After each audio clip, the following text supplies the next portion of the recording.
Hi guys, Dave from Dottac here. Just a quick video on how to use our docking station. So our docking station here filled with a heavy solvent that doesn't easily vaporize when in contact with air and keeps your Dottac applicator moist so it doesn't dry out. So the best way to use it, you take your applicator, put it upside down, and then it completely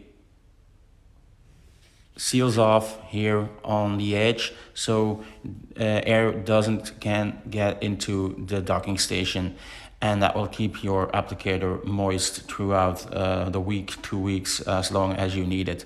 So in order to get the most benefit of your applicator, use our docking station.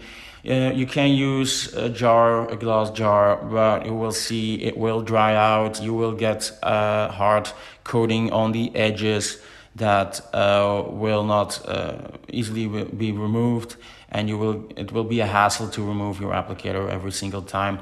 With this setup, that won't be any problem. There isn't any air touching the applicator fluid, so it makes just working a lot easier. So guys, that was it. Just a little short explanation of our docking station. See you in our next videos. Thanks guys, bye.